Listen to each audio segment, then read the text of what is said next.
బాలీవుడ్ లో తనకంటూ ప్రత్యేక గుర్తింపు తెచ్చుకున్న ప్రముఖ నటి ఆలియా భట్. ఆమె ఇప్పుడు కపూర్ కుటుంబానికి కోడలు. కొందరు వేరే కుటుంబంలోకి వెళ్లిన తర్వాత పేరు మార్చుకున్నారు. గతంలో కరీనా కపూర్ సైఫ్ తో వివాహం తర్వాత ఖాన్ పేరును జోడించుకుంది. అదేవిధంగా అభిషేక్ తో వివాహం తర్వాత బచ్చన్ పేరును తన ఇంటి పేరుగా మార్చుకుంది. ఇప్పుడు ఆలియా భట్ కూడా అదే చేసింది. ఆలియా భట్ రణబీర్ కపూర్ ఏప్రిల్ 2022లో వివాహం చేసుకున్నారు. వీరి వివాహం ఘనంగా జరిగింది. అయితే వివాహం తర్వాత ఆలియా తన పేరు మార్చుకోలేదు. అయితే ఇప్పుడు తన పేరును మార్చుకున్నట్లు వెల్లడించింది అందాల తార. బాలీవుడ్ ప్రముఖ reality show the great Indian Kapil show season 2లో ఈ ఆసక్తికర విషయాన్ని పంచుకుంది ఆలియా భట్.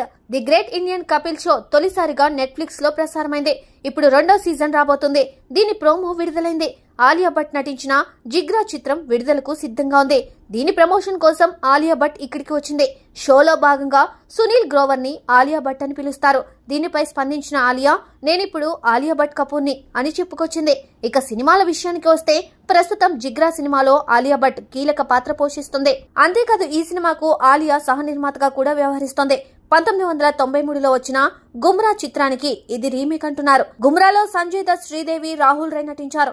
ఇక Yashraj Chopra films spy universe లో ఆలియా కూడా భాగమైంది. ఇందులో భాగంగా సంజయ్ లీలా బన్సాలి తెరకెక్కిస్తున్న లవ్ అండ్ వార్ లో కూడా ఆలియా నటిస్తోంది. ఈ సినిమాలో రణబీర్ కపూర్, విక్కీ కౌశల్ కూడా నటిస్తున్నారు.